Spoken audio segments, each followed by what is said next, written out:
Hey there, everyone. Thank you for joining me here on The Psychedelic Entrepreneur. I'm Beth Weinstein, and today I am going to be speaking about psychedelics for purpose, the interconnection of psychedelics and having a purpose in what you do and everything in your existence here as a human incarnated on planet Earth at this time in history. So I actually just got this download to talk about this now. When I went to shoot this episode, I was like, you know what? Maybe I'll start telling some of my own personal story and how I got to here where I am at now, a business coach who works with a lot of psychedelic entrepreneurs and spiritual entrepreneurs as well, and a lot of new entrepreneurs. That's my specialty, helping people start and grow their business so they could do work they love and leave the rat race that is really killing their soul on the inside. So a few years ago, I hosted an online conference called Psychedelics, Sacred Medicines, and Purpose. Then the following year, I hosted Psychedelics, Sacred Medicines, Purpose, and Business. This year is going to be something similar. I'm not really sure what it'll be called yet, but it will be coming out this fall, probably in late September or early October. But many, many years ago, let's start at the beginning. I've been on the psychedelic path since I was very young. Since I was 14 is when I first started. I'm now in my 40s. I got very deep into working with sacred plant medicines and other psychedelic medicines in a more intentional, ceremonial manner in the last, I don't know what it's been now, 8 or 9 years or so, something like that, which is where I fell very deep onto this path, in addition to many other spiritual paths that I'm on.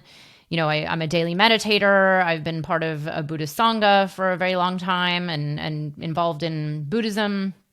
I studied psychology in college, and my original intention was to become a therapist, and just have always been on a transformational path, starting with therapy at a pretty young age and going into many other transformational courses, programs. You know, Landmark I did back in 1999 through 2000 and whatever it was, 2 or 3.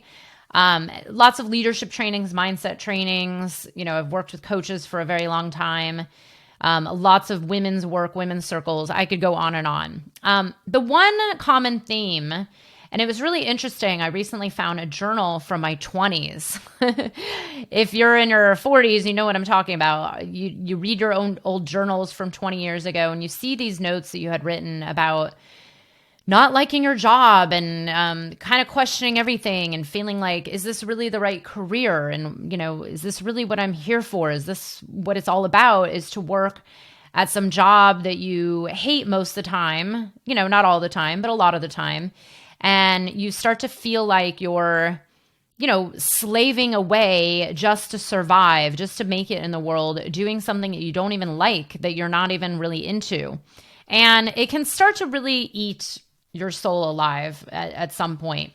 I don't know if this goes for everybody, of course. There are some people that just don't care. But I always assumed it was because I had a very deep connection to my spiritual self and my higher self. And I'm also a Sag, Leo moon, Capricorn rising. And I just, you know, as a Sagittarian, I just knew there was something more to life than doing something I hated just to make sure I could eat and then I die. You know, I just saw this picture and I thought there has to be more purpose and meaning to this game that we're playing called life. And so at a pretty young age, I started to explore what this meant to have purpose and meaning. Like, what was the meaning of life? I started actually exploring this I remember one of my first insights was when I was probably around 9 or 10 years old.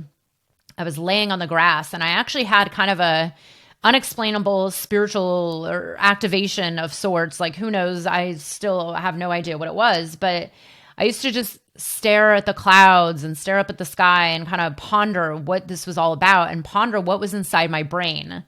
Obviously, this is before I touched any substance whatsoever. And I used to say, like, well, what's inside of there? What's in there? How does this work? What's the meaning of this all? What's the meaning of being alive?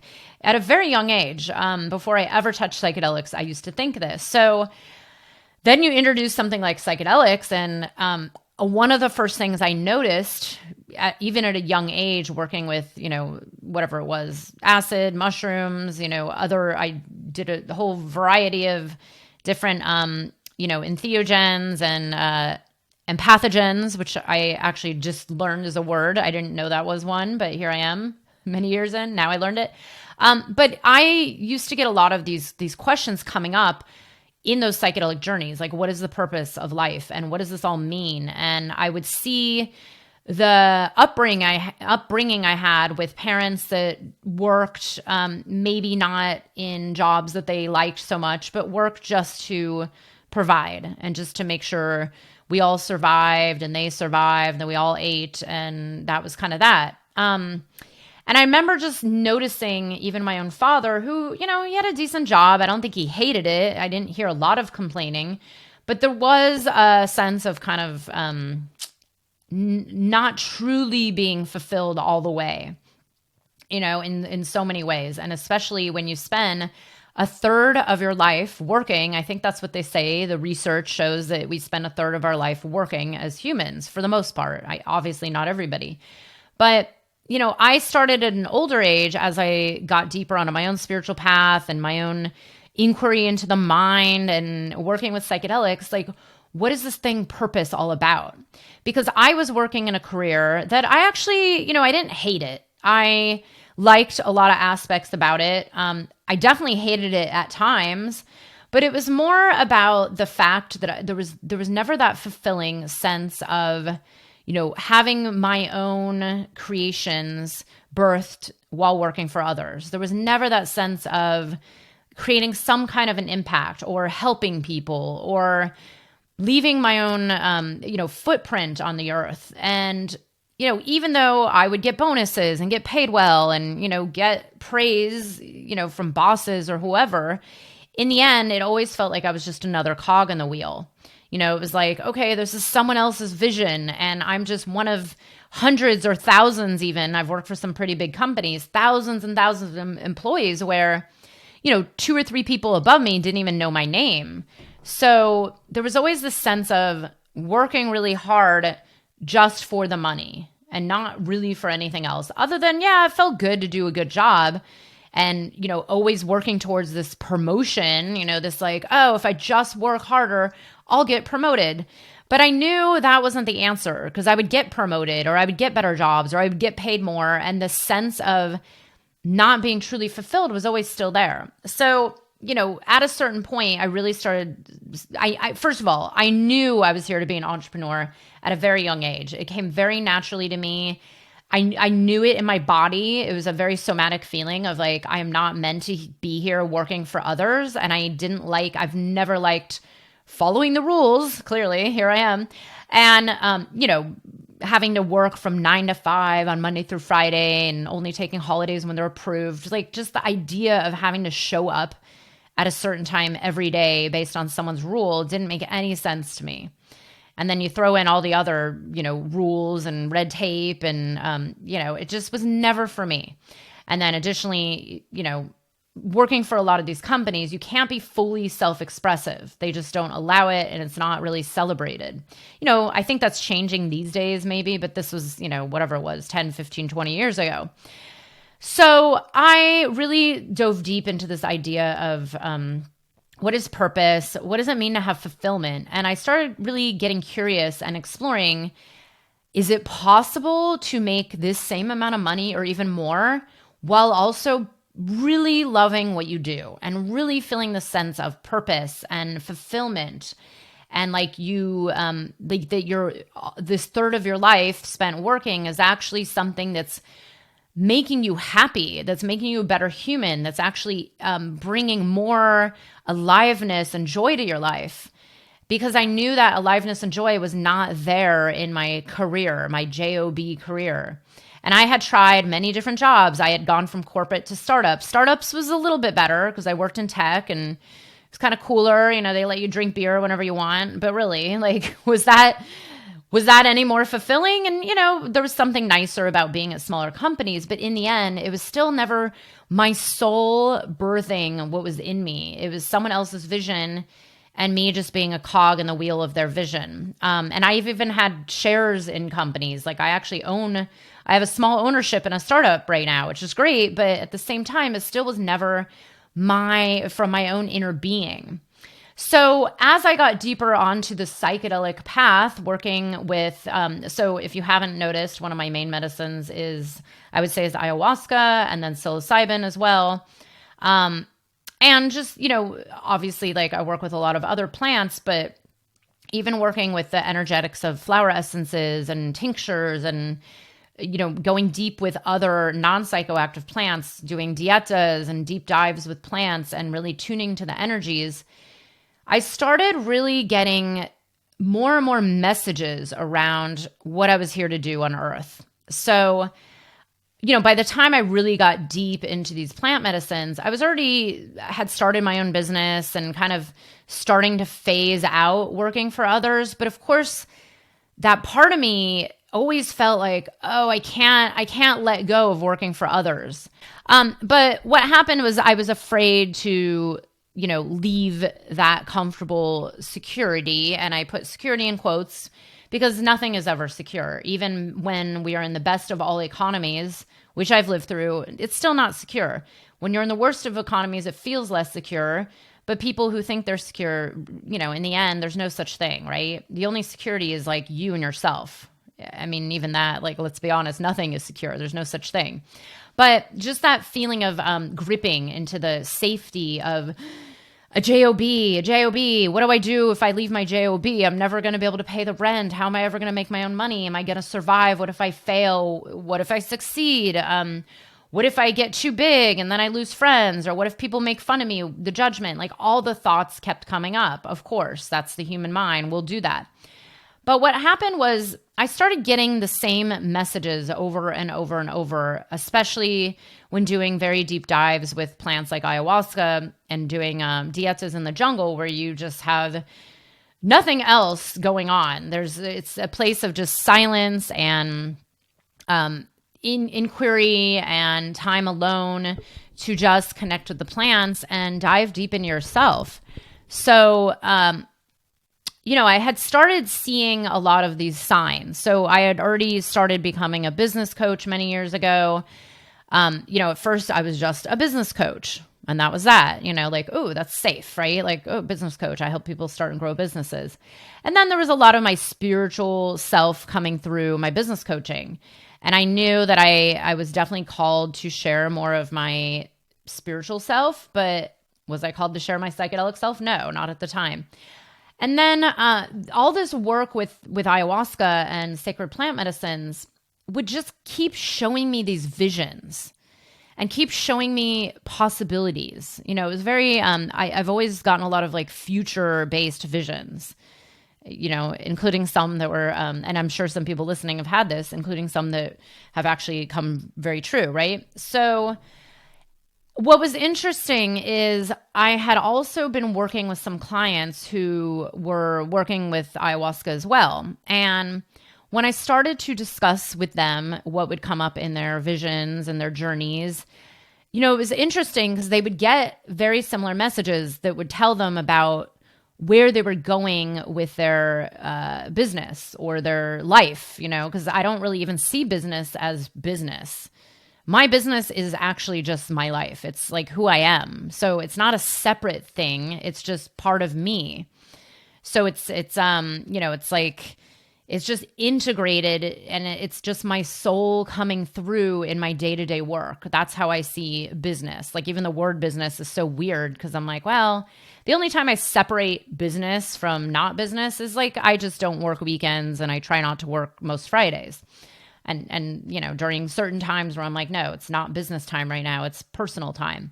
But other than that, it's just me.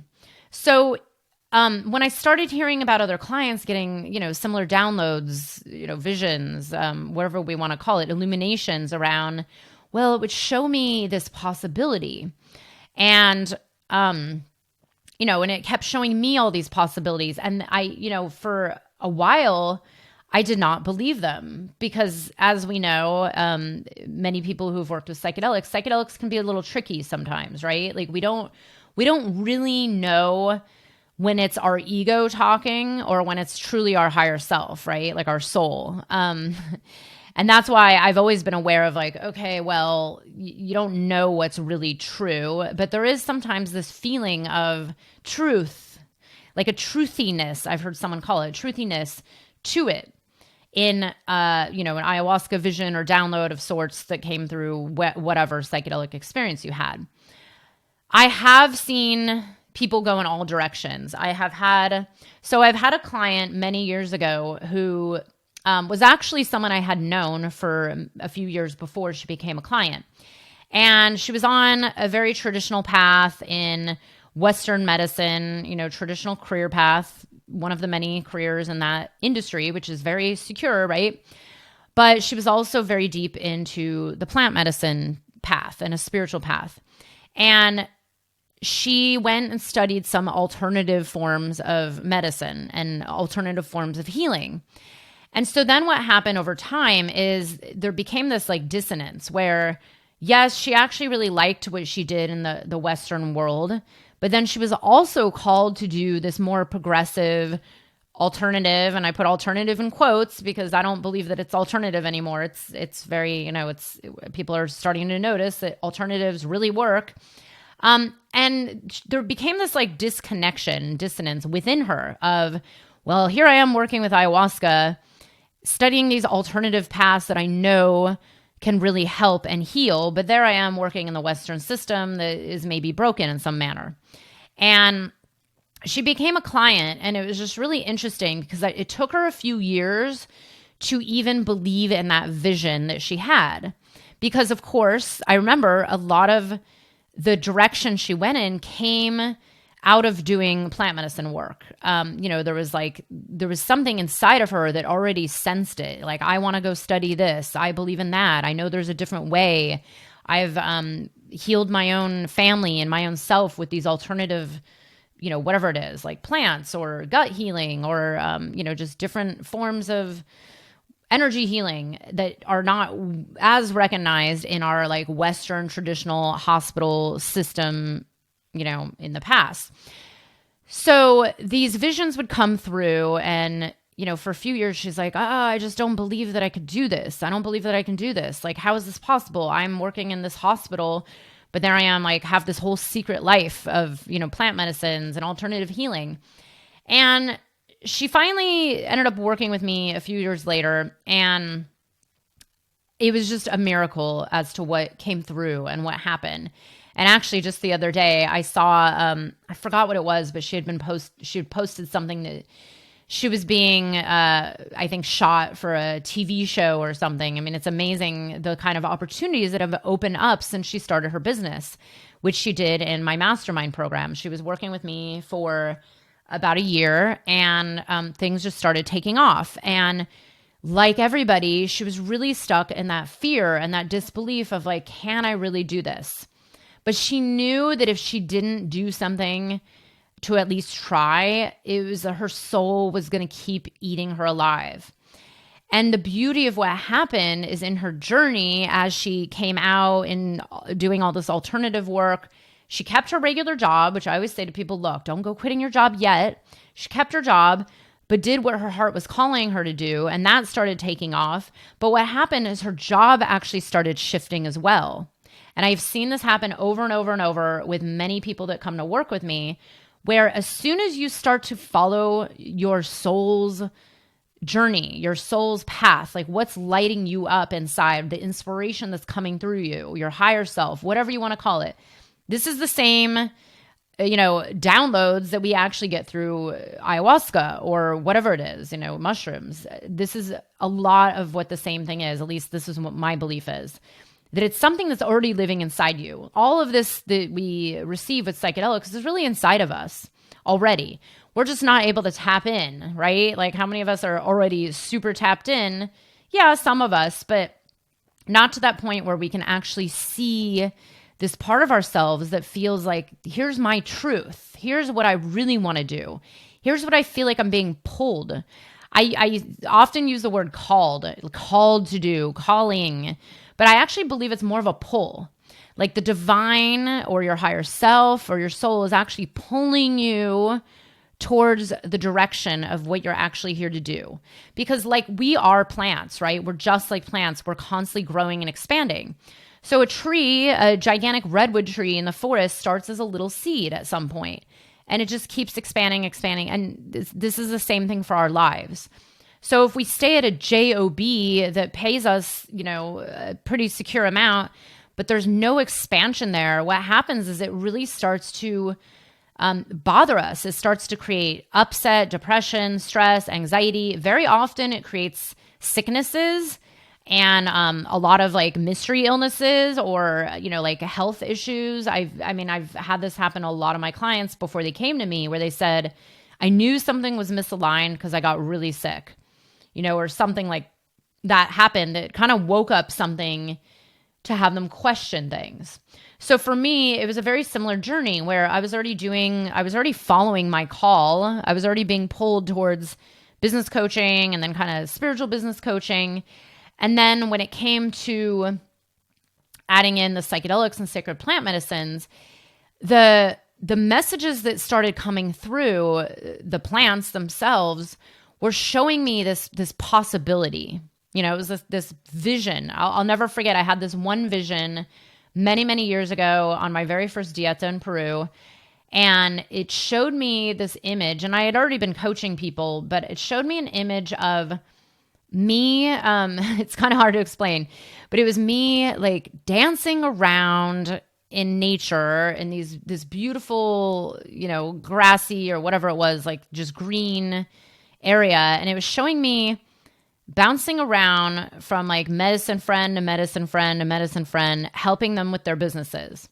And it was kind of like a skipping la la la la la la la, like that kind of like fun, playful. And there was something in the vision that just showed me how fun it was. Like this was joyful. And there was no experience of it being a business. There was no experience of like having to be paid.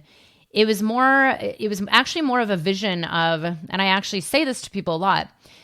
If if money didn't matter, if you didn't need any money, if someone gave you, $500 million tomorrow, but the deal is you had to work, what would you do?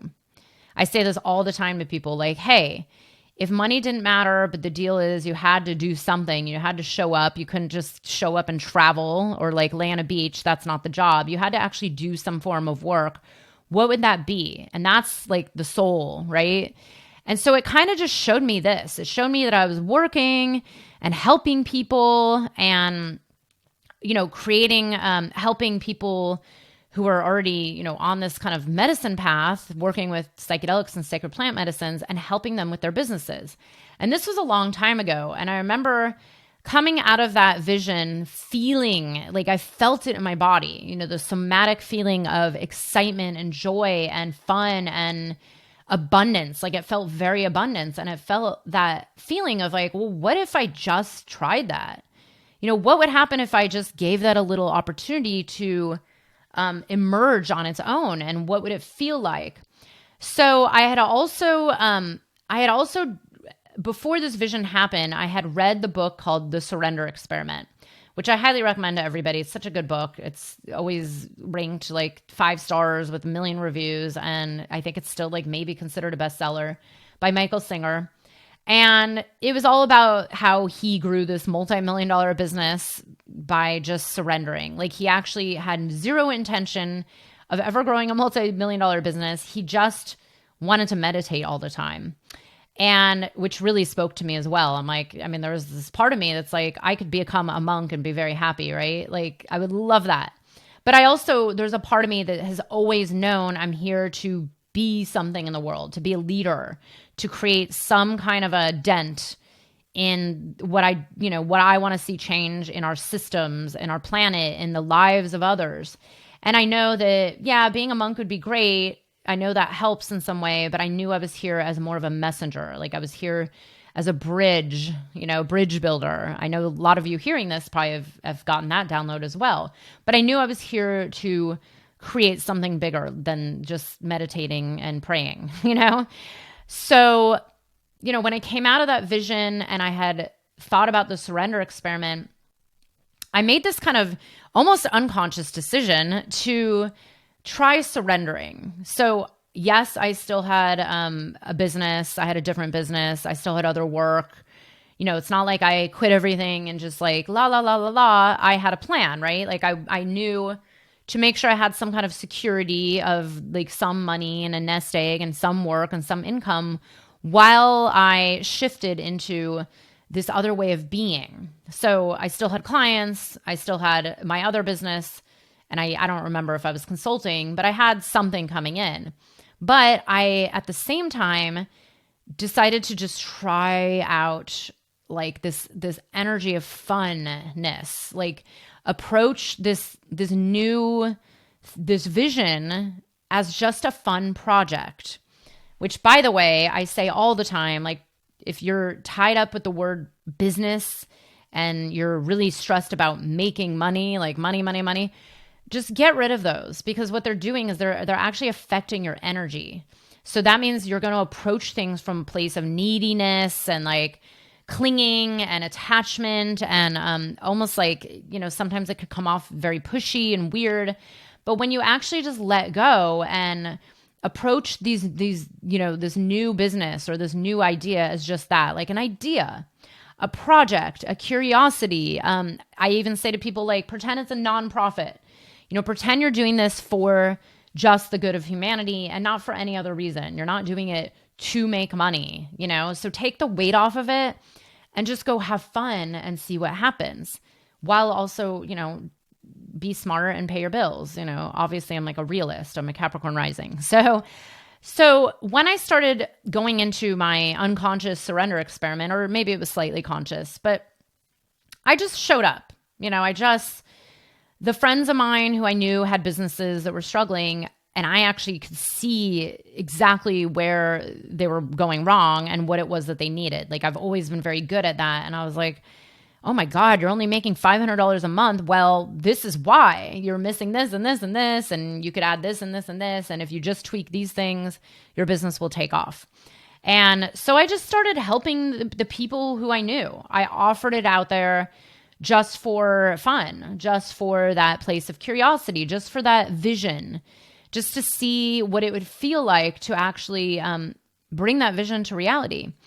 And it was kind of weird how, I do believe when you show up for the universe will show up for you. And it was a little weird, or not weird. I believe that this is how this path goes, is other things just started moving for me. Like I got random clients out of the blue. I got other people coming to me asking for help. This is actually how I ended up doing my first 2 or 3 workshops, was that people asked me to help them, learn something. And I was like, well, okay, if I'm going to teach you, I'm going to just teach this to a group of people as well. So that's how I would do my first workshops. Like, okay, one friend asked for help. Let's get as many people as, let's ask around if anyone else wants to come. Next thing you know, there's 20 people there. Voila, I'm doing a live workshop and I get some clients that way. So, it's just interesting. And then what I find most fascinating is I actually never had the conscious intention to help medicine people. That was kind of just the vision, but it never really occurred to me like, oh, there's probably people on a similar spiritual path as mine that involves psychedelics and sacred plant medicines who want to come into their purpose and start a new business. And it took a while to really see that there was a group of people like me out there. And when I went public, like in a big way, it was already kind of public in a smaller way about it. But when I went big public in 2019, I really thought to myself, okay, there's got to be at least 40 people, 30, 40 people on this planet who feel the way I do and who are looking for the same help that I was essentially looking for, which was business coaches that also understand how to integrate psychedelics into your business, because that is a lot of what I do in some level. Like if one of my clients is about to go into an ayahuasca ceremony and needs help setting an intention that maybe kind of ties back into their business, like, yeah, you can actually get a lot of beautiful answers. I do believe that psychedelics and sacred plant medicines are here to help us shift paradigms of how we do work and business on Earth. This is what my summits are all about, is, how do we do more conscious business? How do we become spiritual leaders? How do we become, earth warriors? Like really doing this work for humanity and all its beings and for the planet itself, while also making money and being fulfilled and having success and being abundant and having total freedom. And that's what I've created. And it wasn't until like just at the maybe we're now in July of 2021. It wasn't until like maybe April or May of 2021 where I was like, wait a second, I am actually living that vision. This ayahuasca vision has completely come true. So I now help. All of my clients are dream clients. I love them so much. They're the exact kind of people I had dreamed of working with since that first vision. I just didn't know it for a while. It took me a while, but they're all on similar spiritual paths. Not everybody works with psychedelics, but most do. The ones that don't are very, very open, and the ones that don't are also very deeply spiritual. And they are all looking, they come to me looking to make that shift into something with more meaning, with more purpose, and be more fulfilled by what they do. And my job is not just to find your purpose, because that's like, okay, maybe one day you wake up and decide, I'm here to be a healer, and then now voila, you have a purpose. But it has to go beyond that. It has to be an embodied, experiential, action-oriented process in order to build it into reality. So it can't just come from this. I always say business does not come from your head at all. Business comes from your heart, and it has to be in your body. So the only way to get your purpose, is to get clarity on your purpose, to know your purpose, to actually go live your purpose, is to start taking actions so that you can feel it. Because the only way you know your purpose is if you feel, yes, that feels aligned. That feels like me. That feels like why I'm here. Or you start on something, maybe you think you're a healer and you start exploring it and getting curious and start doing some things. And then all of a sudden you're like, oh no, that doesn't feel like me. That doesn't feel right. That's also how you know your purpose. That's how you know what you're here to do. You have to feel it in your body and you experience the contrast. So for example, I once worked with the CEO of a company for a year as a private client. Yes, he was wonderful. Yes, he was great. He did not understand anything I was talking about and barely even meditated. Like I had to assign him meditation, and even that was somewhat challenging. So through that experience, he was great. I'm very grateful for him. We had a great relationship and he got a lot of results regardless. But through that experience of working with a $20 million company CEO through a merger and acquisition and coaching him through, like leadership issues and communication and team, I realized like, okay, I don't really love coaching CEOs of $20 million construction companies. Like not really my deal, even though he was awesome. And that's the contrast that I had to feel in order to know, okay, from now on, I have to work with clients who at least get the basics of me talking about meditation, not get freaked out by that. And that's how you start to really know your purpose. And this is the beauty of how plant medicines and psychedelics can actually help you really open up to what's truly living inside you and then make it real.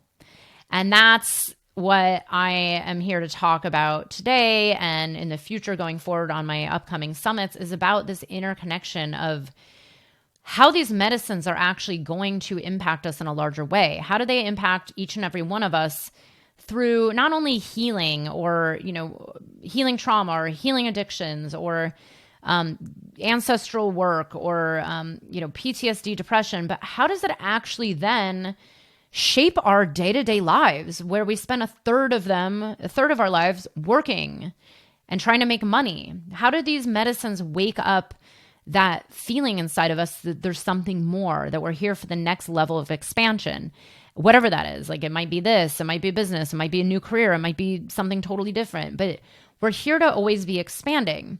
And I do believe that these beautiful medicines, yes, they're great. They open up our consciousness and expand our minds. But what does that really mean? How do we apply that and integrate it into our day-to-day, especially the third of our life that we spend working? So that was essentially what I wanted to share, is just this really nice story about how plant medicines really helped me to surrender into that deeper knowing that, okay, if I'm feeling this coming through me, if I'm feeling this in my body, the desire and that feeling of like, wow, I'm here to do this, or what if life was like this, or what if I could do this? What if I made money this way? And just take the little curious steps one by one, and just start the little actions one at a time and see what starts happening. Because it's not from your head. You can't manifest your purpose by sitting and thinking. It won't work like that. It doesn't work like that. It's actually a misconception. You have to be embodied in it and start on it and actually get into the little bit of action. It takes the masculine and feminine. And I invite you to explore, what is it that's been coming through your psychedelic experiences? What is, especially if they've come through more than once, if you've noticed a theme or the same messages over and over and over and over. And, and also be very discerning. Like, okay, is that just my crazy monkey mind talking, or is that like the truth of my soul and my higher self? And, explore it. That's all you can do. Get curious and start to take the steps and explore and see what starts to shift, and pay attention to all the little synchronicities and the alignments and the divine timing of certain things that come through, and notice them, because those are little golden nuggets on the path. And when you start to pay attention to the golden nuggets and you just start to follow them, the universe will guide you. And this is really how it works. I know it sounds so woo-woo, but it's actually very real. And if you pay attention, you'll start to notice more and more of them. And if you just keep staying on that path of alignment, things get easy, things start coming in, the signs start coming. All of a sudden, you'll have someone asking you for help, or maybe you'll get your first paying client, or someone will say, oh, do you offer this? And you're like, oh my God, actually, I was just thinking of that. And next thing you know, voila, you have a business. So anyways, that's pretty much it. I will probably be talking a lot more about this in the future, so be sure to stay tuned. And we come out with weekly episodes on Tuesday mornings. And I would love it very much if you could please leave a review. As you know, this is a newer podcast, but of course, the algorithms only show podcasts when we get some traction with great reviews and people commenting. So please take a minute, not even, it's like 30 seconds, just write one sentence of how you feel. And hey, I'm open to critique as well, of course. So please, if you can, take a minute to leave a review, and feel free to share this with your friends, family, psychedelic networks, communities, and let's create change on this planet. Thanks so much, and we'll see you next week.